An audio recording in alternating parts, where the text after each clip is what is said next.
കൊടിക്കുന്നിൽ സുരേഷിനെ KPCC അധ്യക്ഷനാക്കാൻ youth കോൺഗ്രസിൽ പടയൊരുക്കം. ഇത്തവണ കൊടിക്കുന്നിൽ വരട്ടെ എന്ന് യൂത്ത് കോൺഗ്രസ് സംസ്ഥാന വൈസ് പ്രസിഡന്റ് FB പോസ്റ്റിലൂടെയാണ് പരസ്യമായി നിലപാട് വ്യക്തമാക്കിയത്. കോൺഗ്രസിന്റെ സൗമ്യമുഖം, എന്നും പാർട്ടിക്ക് വിധേയൻ എന്നിങ്ങനെയാണ് കൊടിക്കുന്നിലെ യൂത്ത് കോൺഗ്രസ് സംസ്ഥാന നേതാവ് അനു താജ് വിശേഷിപ്പിക്കുന്നത്. കോൺഗ്രസിലെ നേതൃമാറ്റത്തിന് തയ്യാറല്ലെന്ന് K സുധാകരൻ നിലപാട് അറിയിച്ചതിന് പിന്നാലെയാണ് യൂത്ത് കോൺഗ്രസിൽ കൊടിക്കുന്നിലിനായി ഈ ചരടുവലി. കൂടുതൽ വിവരങ്ങളുമായി കൊല്ലത്ത് നിന്ന് M മനോജ് ചേരുന്നു. മനോജ്, KPCCയിൽ അല്ലെങ്കിൽ കോൺഗ്രസ് നേതൃത്വത്തിൽ നേതൃത്വം ആരേറ്റെടുക്കണം, അല്ലെങ്കിൽ K സുധാകരനെ മാറുന്നു, പുതിയ നേതാവ് വരുന്നു തുടങ്ങിയ വാർത്തകളൊക്കെ പുറത്തു വരുന്നു. പക്ഷേ K സുധാകരൻ തന്നെ അത് നിഷേധിക്കുകയാണ്.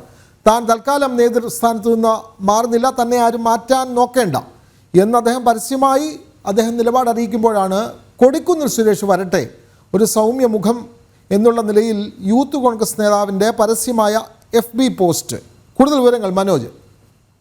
തീർച്ചയായും വിനോദ്, കോൺഗ്രസിന്റെ നേതൃമാറ്റവുമായി ബന്ധപ്പെട്ട് പല ചർച്ചകളാണ് ഉയർന്നു കേൾക്കുന്നത്. അതിൽ തന്നെ K സുധാകരൻ ഈ നേതൃമാറ്റം ഇല്ല എന്നുള്ള കാര്യം വ്യക്തമാക്കുന്നുണ്ട്. പക്ഷേ പലതരത്തിലുള്ള ചർച്ചകൾ നടക്കുന്നു. അതോടൊപ്പം തന്നെ കോൺഗ്രസിന്റെ ദേശീയ നേതൃത്വം ഡൽഹിയിലേക്ക് വിളിച്ചുൾപ്പെടെ ചർച്ച നടത്തിയതായും വിവരമുണ്ട്. അതിന്റെ വിവരങ്ങളൊക്കെ ഇങ്ങനെ പുറത്തു വരുമ്പോഴാണ് ഇവിടെ കേരളത്തിനുള്ളിലുള്ള യൂത്ത് കോൺഗ്രസിന്റെ സംസ്ഥാന നേതൃത്വം, അതായത് സംസ്ഥാന വൈസ് പ്രസിഡന്റ് ആണ് ഇത്തരത്തിലൊരു ഫേസ്ബുക്ക് പോസ്റ്റ് ഇട്ടിട്ടുള്ളത്. അതായത് സൗമ്യനായിട്ടുള്ള, പാർട്ടിക്കെന്നും വിധേയനായിട്ടുള്ള ഈ കൊടിക്കുന്നിൽ സുരേഷ് വരട്ടെ എന്നുള്ളതാണ്. ആ പോസ്റ്റിൽ തന്നെ വ്യക്തമാണ്. ഒരു പോസ്റ്റർ തയ്യാറാക്കിയിട്ടുണ്ട്.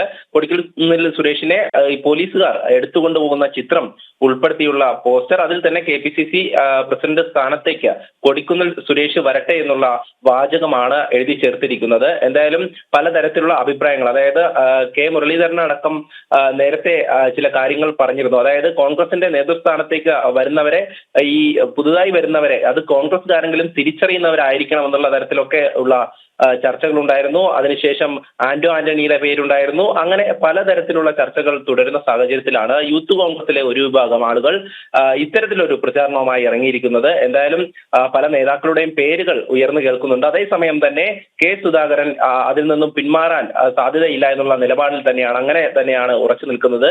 എന്തായാലും ഇത് KPCCയെ സംബന്ധിച്ചിടത്തോളം, കോൺഗ്രസിനെ സംബന്ധിച്ചിടത്തോളം വലിയൊരു തലവേദന തന്നെയാണ്. കാരണം ഇത്തരത്തിലുള്ള പേരുകൾ ഉയർന്നു കേൾക്കുന്നുണ്ട്. അതോടൊപ്പം തന്നെ ഈ സ്ഥാനത്ത് നിന്ന് മാറുവാൻ K സുധാകരൻ തയ്യാറുമല്ല എന്നുള്ള കാര്യമൊക്കെയാണ്.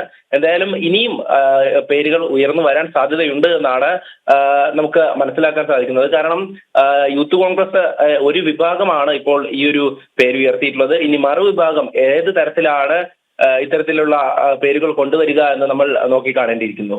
വിനോദ്.